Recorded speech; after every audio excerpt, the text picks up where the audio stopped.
Om Vishnupadaya Krishna Pristhaya Bhutale Srimate Bhaktivedanta Swami Niti Namine Namaste Saraswati Deve Gauravani Pracharine Nirvishesha Shunnavadi Paschata Deshatarine Srila Prabhupada Ki Jai. Hare Krishna.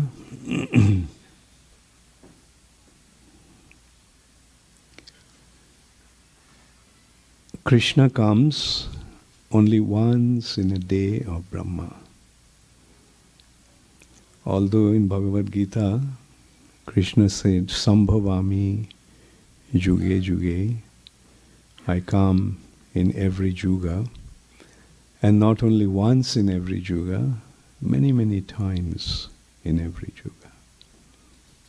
But he, the original Supreme Personality of Godhead, Swayam Bhagavan, he comes only once in a day of Brahma. That Swayam Bhagavan Sri Krishna resides in Vrindavan. Lord's Krishna's expansions or avatars, their situation is in Vaikuntha. But beyond Vaikuntha is Golok. And Swayam Bhagavan Sri Krishna always resides in Golok. Krishnastu Bhagavan Swayam. Swayam Bhagavan is Sri Krishna. And that Krishna resides in Golok. And that Swayam Bhagavan Sri Krishna descends in this material nature, not just in material nature, in this particular universe. He appears in every universe once in a day of that Brahma.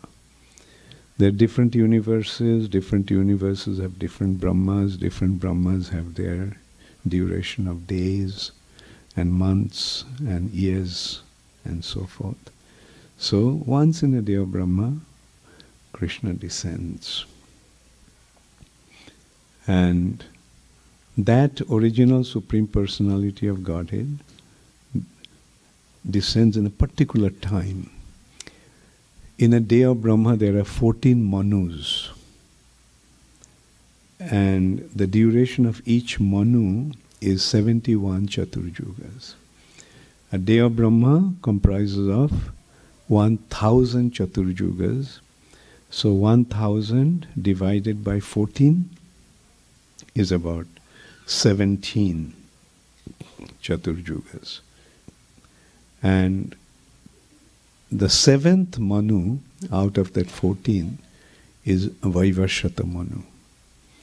Vaivashata Manu, the son of Vivashwan.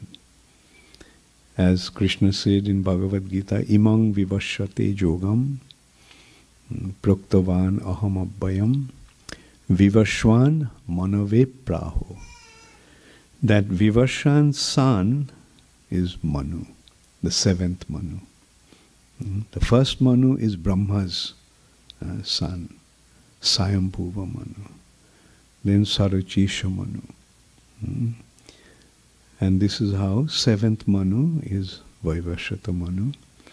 Out of 71 Chaturjugas of Brahma, Vaivashata Manu, on the 28th Chaturjugas, Dwapar Yugas, end, towards the end, Krishna descends.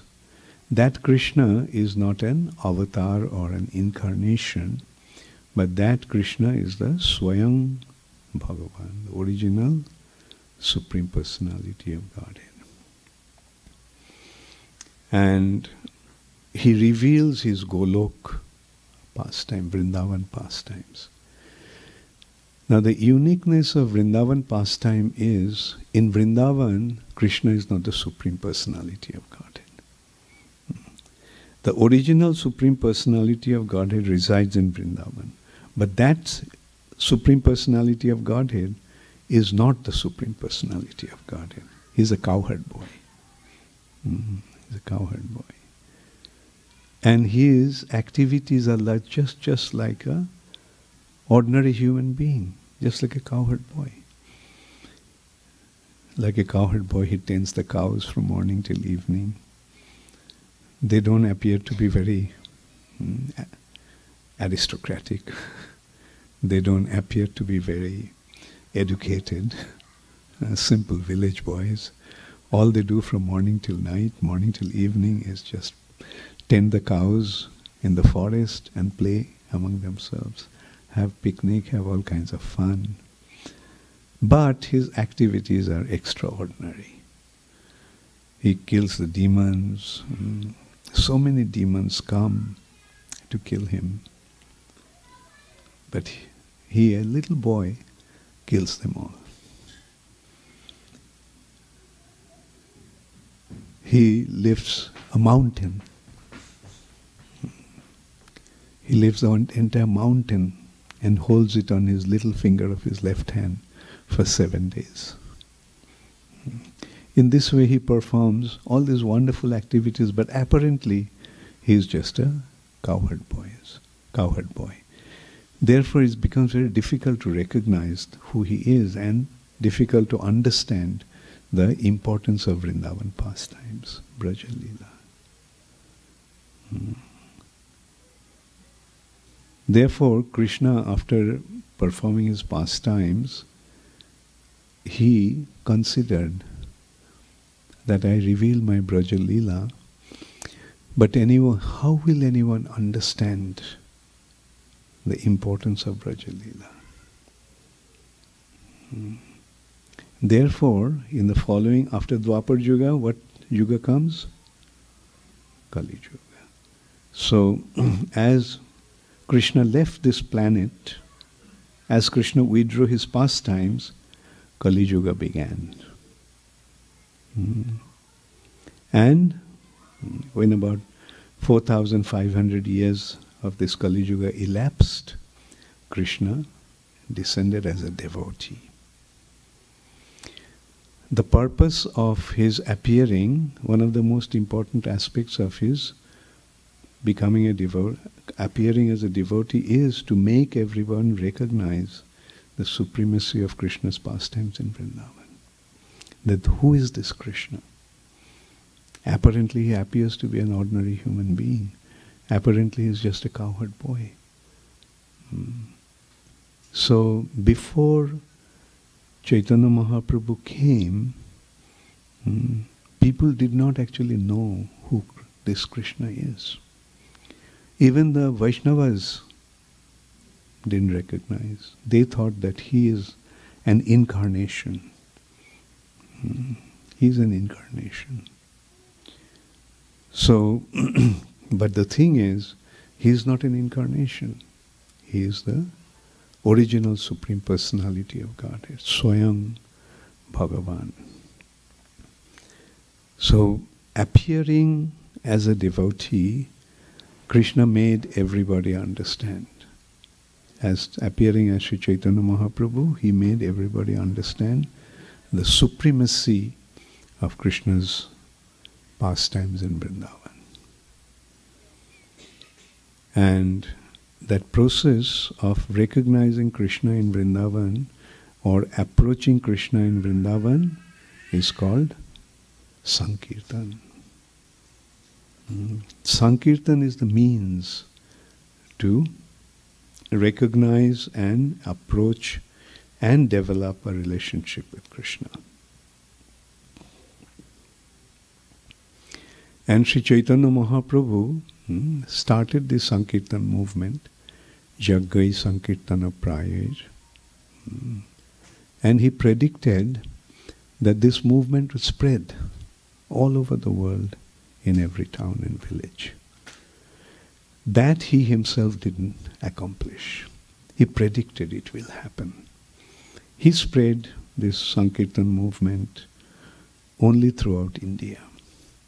But he forecasted, he predicted that it would spread all over the world in every town and village. And now we can see that prediction has become fulfilled. Isn't it amazing? Like, who could ever imagine that in this remote corner of this world called Seattle, there would be Krishna consciousness movement? But it happened.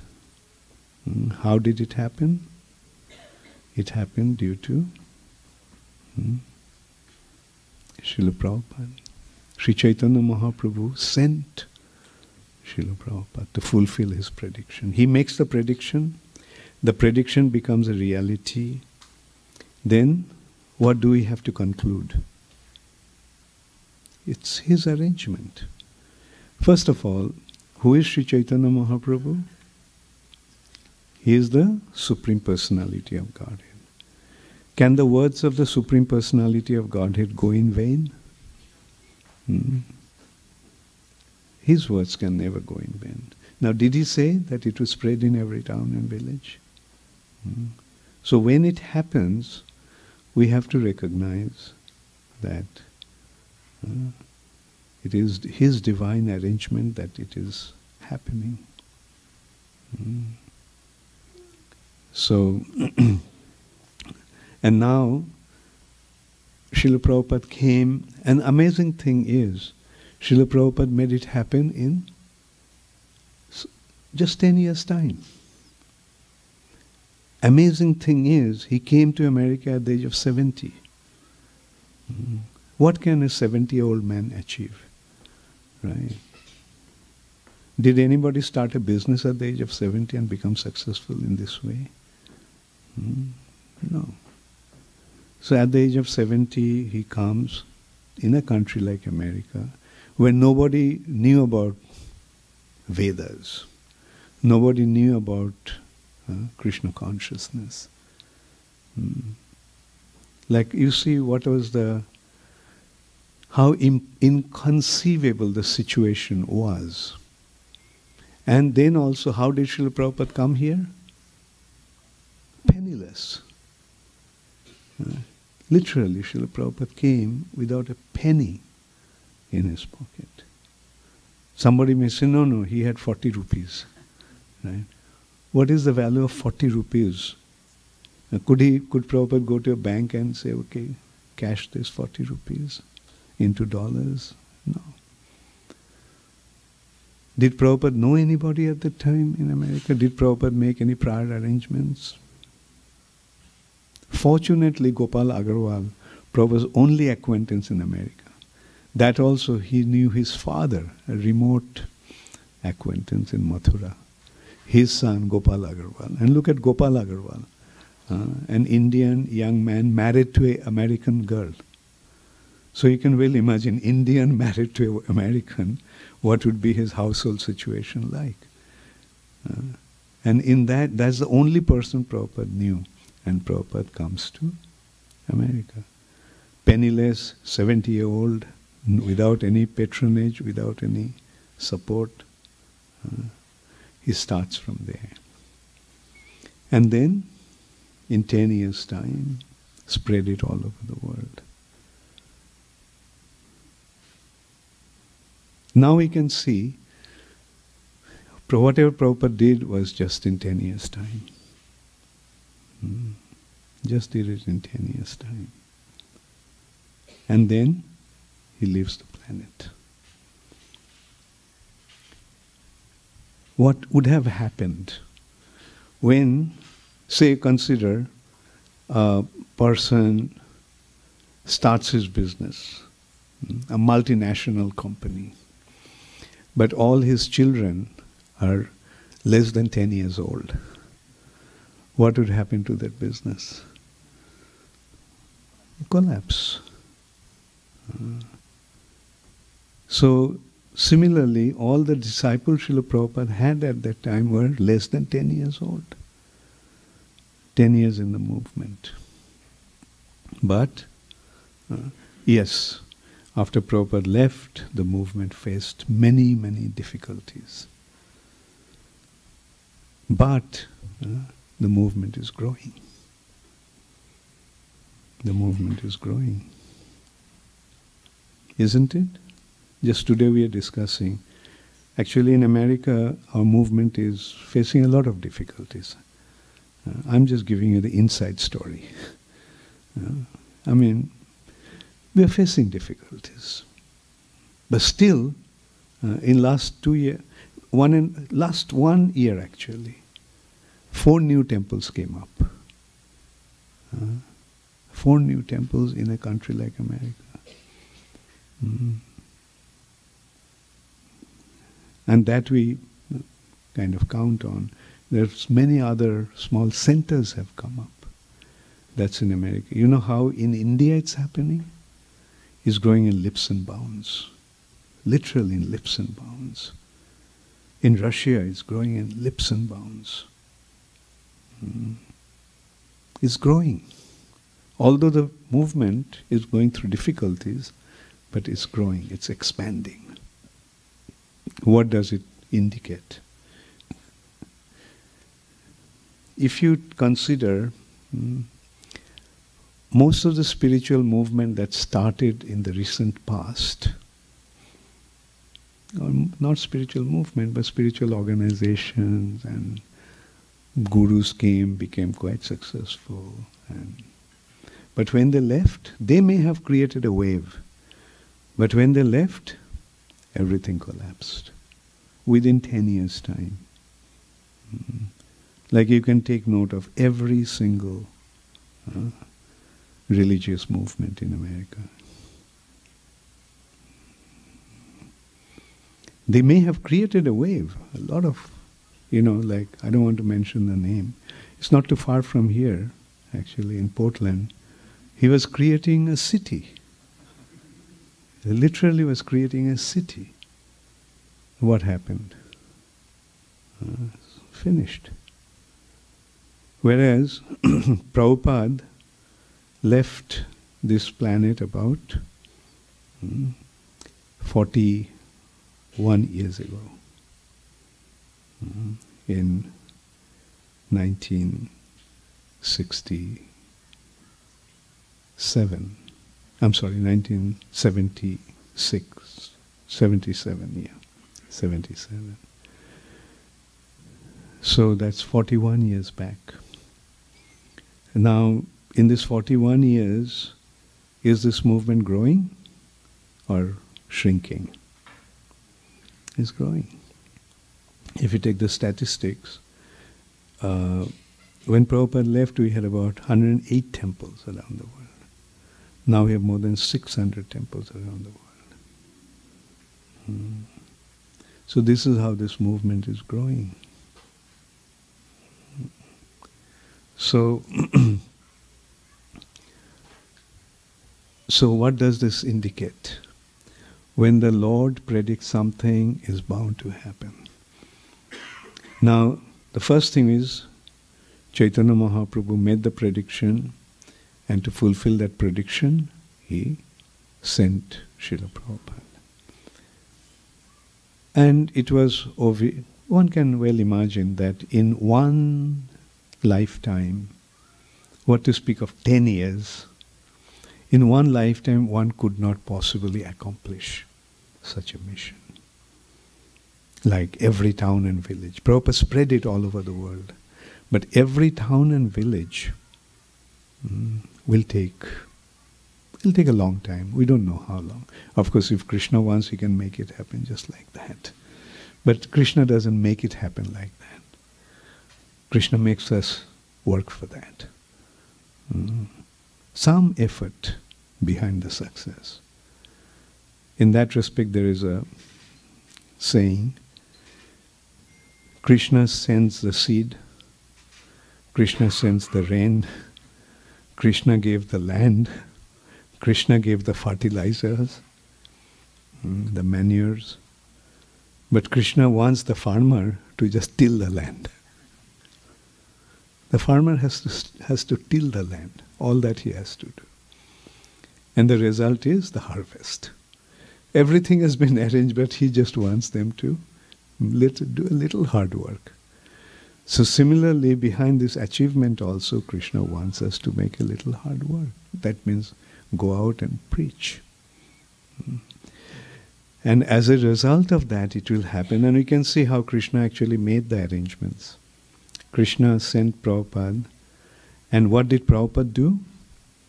Prabhupada knew that he won't be able to accomplish this mission to completion, meaning to every town and village within his lifetime. Therefore, in order to continue the mission, what did Srila Prabhupada do? Prabhupada created an institution.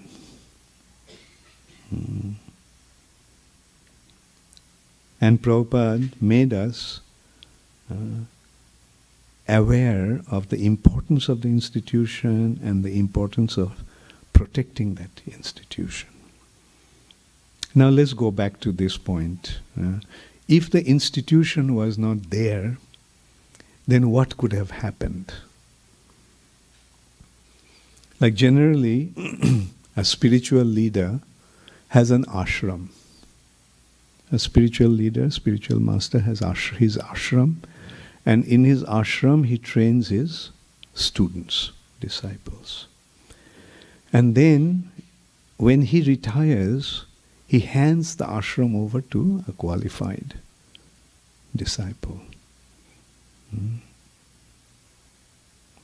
That is the general trend. And if other disciples wanted to continue to preach themselves, then they would open their ashram. And that is how they would expand and they would continue their service. Now, if we consider ashram, where the guru teaches and trains and secures the spiritual life of his disciple, then we can see that ISKCON is Srila Prabhupada's ashram. Srila Prabhupada created ISKCON. ISKCON is Prabhupada's ashram. Is that point clear? Right? ISKCON is Prabhupada's ashram. And Prabhupada did not hand over this institution to any one individual. Some individual claim that Prabhupada handed it over to them, but we can see that that did not happen. So Prabhupada's thing was that collectively you maintain the institution. Now to hold an institution, hold a structure, many of you are coming from business background, corporate background. What actually hold a structure together? The structure of management and the head of the institution. Right? If the head is not there, what would the management do? Now, look at the structure of ISKCON. Srila Prabhupada maintained his position as the head of the institution. And he gave a structure, a management structure, that is, continue to manage the institution through the governing body commission. In Prabhupada's will, the first consideration is the GBC is the ultimate managing authority of ISKCON. That's the first thing about in his will. So, these are the two things that holds an institution together, and in this case we can see these are the two things that's holding ISKCON together. Srila Prabhupada's position as the founder Acharya and the collective concept of management through the GBC, and it goes down. It's not that the GBC is the only structure. That is right after Srila Prabhupada, that is the main structure. And then there are other structures, the temple presidents. Yeah, the other thing is the building blocks of ISKCON are the temples. And Prabhupada wanted that the temples should be an independent unit. Even the GBCs, although they would be governing over the temples or the zones, but they will not, Prabhupada didn't want them to interfere in the temple management. They would see that the spiritual standard is maintained. The GBC's responsibility is to see, to make sure that the spiritual standard is being maintained. But the management, that is entirely up to the temple management. Temple president, vice president, secretary, accountant, and so forth, collectively. And so that is what is holding ISKCON together. Now, one thing is that in course of our action, we see that, yes, we see the importance of the GBC. I wouldn't say so much GBC, I would say the importance of collective management. The importance of collective management is that even if one powerful personality deviates, there is this group of others there, that collective group, that can rectify him or take action. If that was not there, what would have happened? Somebody deviates, he would take a chunk of ISKCON and take with him. Another person deviates, he would take a chunk of ISKCON and go away. It happened. Many leaders in the past have deviated, and their followers also went with them. But ISKCON remained intact, right? On the other hand, they actually fizzled out. Sometimes it appeared that they are doing very well after deviating from ISKCON. They're flourishing. But you know, when somebody told me that, oh, they're doing so well, everything is flourishing so much. You know what was my response to that? When a branch of the tree is cut off from the tree, the fruits in the tree ripens quickly. But that is the sign of the decay. The fruits may have ripened quite quickly, but in course of time, the branch dried out. Whereas the main, tree is flourishing. Although when the branch is cut off, there is a loss. ISKCON went through many losses. I don't know.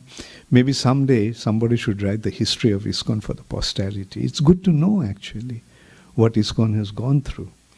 There is no need to remain in darkness, ignorance. Let's get to see what actually happened. So many powerful leaders, they deviated.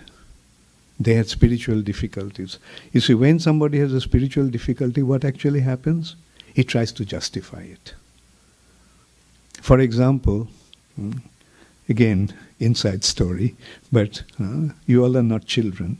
There's no need to hide from you. Rather, you should get to know, because eventually you all have to, many of you are leading the movement already, and many of you will be leading the movement in future. So it's better to know that. This person, one very prominent leader of ISKCON,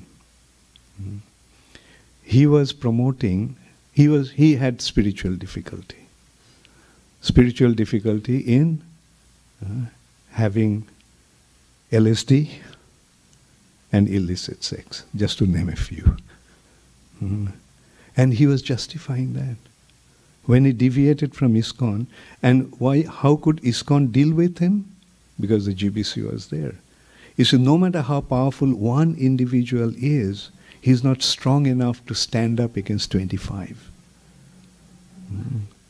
So, and when he deviated, he started to promote that LSD is somaras.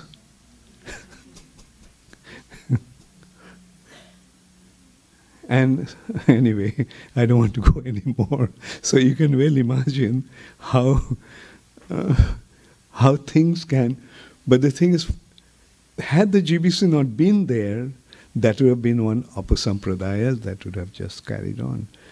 But yeah, he deviated, he got cut off, But ISKCON is still going on. And this actually happened in the mid-80s, the early 80s actually, not much after Srila Prabhupada's disappearance. So, yeah, we can very easily understand the importance of collective management. But the other important consideration actually is to recognize Srila Prabhupada's position. Prabhupada was very emphatic about his position in ISKCON as the founder Acharya. And to tell you frankly, at that time, I used to sometimes wonder why Prabhupada is so emphatic about it. Like, for example, once an article came out in a newspaper in Bombay, and Prabhupada's identity there was not mentioned as the founder Acharya. And the person who gave the interview, Prabhupada, called him and very heavily chastised him. I was just a new devotee at that time. And just a few weeks back, I saw Srila Prabhupada in Calcutta when in a press conference, when the reporters were glorifying Srila Prabhupada, saying that what you have done is even greater than Sri Chaitanya Mahaprabhu's achievement. He said that Chaitanya Mahaprabhu spread Krishna consciousness all over India, but you spread it all over the world, indicating that Prabhupada achieved something which is greater than Sri Chaitanya Mahaprabhu's. But Prabhupada's immediate humble response was, no, I haven't done anything. Sri Chaitanya Mahaprabhu has done everything. My Guru Maharaj has done everything. They simply gave me the credit. So in one hand, just this experience, and now Prabhupada is chastising somebody because he did not mention about Prabhupada's identity as the founder Acharya of the institution. At that time, the thought actually came, why Prabhupada is so concerned? But of course, I immediately brushed the thought out of my mind. I'm not in a position to judge Srila Prabhupada. Later on, I recognized. How many of you recognize the importance of Srila Prabhupada's position as a founder Acharya? Okay. Anyway, I'll give you my take on that, my understanding on that. Prabhupada is the founder, no doubt about that. No one will contest that Prabhupada is the founder of ISKCON. But the catch is actually Acharya. What does it actually mean? Many of you raised your hands. I noticed first, Madhavaji, Madhapriya Prabhu. Can you tell me what does this Acharya aspect indicate? And in this context? Yeah, good. And will anybody ever take that position? So the point is, Srila Prabhupada is the Acharya of ISKCON. The Acharya of ISKCON. That is the meaning. Prabhupada is the Guru of ISKCON. And there will be other Gurus also, both Shiksha and Diksha, but they'll function under Srila Prabhupada's authority, as Prabhupada's representative. That is the thing that we have to actually recognize and establish. It is happening, like every day, who is being worshipped during the Guru Puja? Once I told some people in that respect, I will be worshipped as a guru only as long as my disciples are here. When I am gone, I won't have any worship. But Prabhupada will be worshipped every day in every temple of ISKCON forever. That is the difference. Many of us will come and go. And our role will be to function as the representative of Srila Prabhupada, as the representative of ISKCON. And what would that mean? Guru's business is to function as a via medium.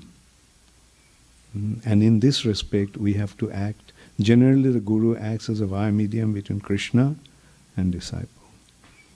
in this respect, we have to recognize Srila Prabhupada, that our role, the Guru, is to be the via medium between the disciples and Srila Prabhupada. That is the meaning of Prabhupada as the founder, Acharya of ISKCON. And more we can establish that concept, stronger ISKCON will become. Now let's go back. How many of you know the history of Gaudiya Math?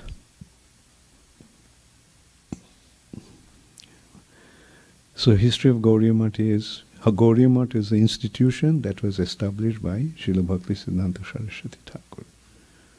Bhakti Siddhanta Saraswati Thakur also recognized the importance of an institution.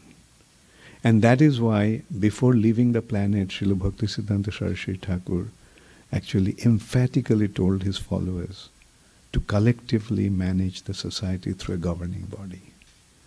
But they didn't do that. They appointed an Acharya. Their consideration was, how can a spiritual institution go on without an Acharya? But then, unfortunately, when the Acharya fell down, the structure eventually collapsed. An interesting thing to note, that Srila Bhakti Siddhanta Saraswati Thakur gave sannyas to 27 devotees. Not a single one fell down. They continued to preach. They had their ashrams. They were giving initiation, having their spiritual programs. But preaching stopped. They were carrying on in their own little areas. But the preaching mission that Srila Bhakti Siddhanta Saraswati Thakur started, that collapsed. On the other hand, as I was saying, look at the history of ISKCON. Many of the leaders have fallen down, but preaching is going on. So that is the indication that if the institution remains intact, then the preaching will continue, as it is happening. Therefore, our very important responsibility is to hold the institution together. And ISKCON's attitude is very broad in that respect. You know, we have a resolution in the GBC that if anyone, irrespective of who is their guru and even which sampradaya they are from, if they accept Srila Prabhupada as the founder Acharya and the GBC as the ultimate managing authority, he can become a member of ISKCON. Our door is open. Come. All you have to do is just accept Srila Prabhupada as the founder Acharya and the GBC as the ultimate managing authority. So our door is open to everyone, and the mission will continue to flourish if we just maintain this standard. Anyway, I just thought of sharing this with you all, because I see you all as the future leaders of ISKCON. We won't be there for very long, and then you all have to take over the responsibility. And it's very important that you know what is the mission and how to keep the institution together, how to make it grow. Thank you all very much. All glories to Srila Prabhupada. Does anybody have any question or comment? Yes?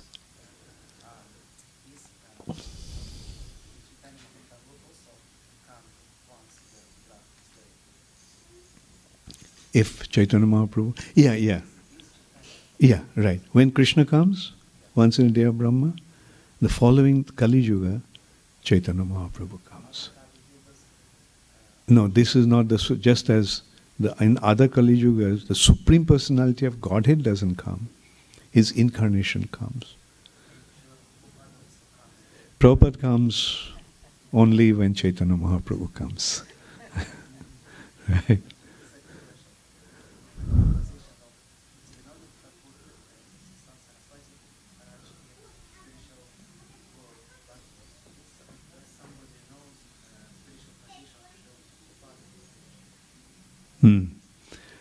No, Prabhupada didn't reveal it.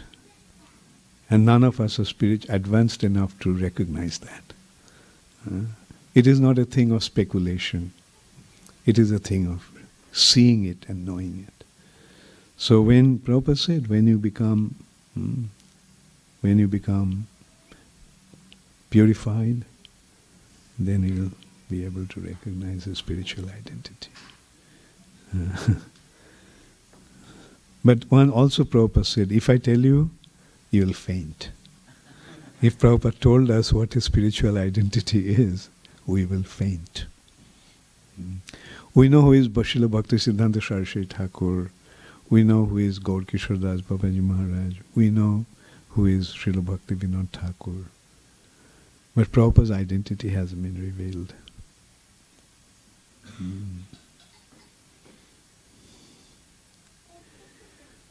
Okay. So, if there is no question, we can have a little kirtan and end the program.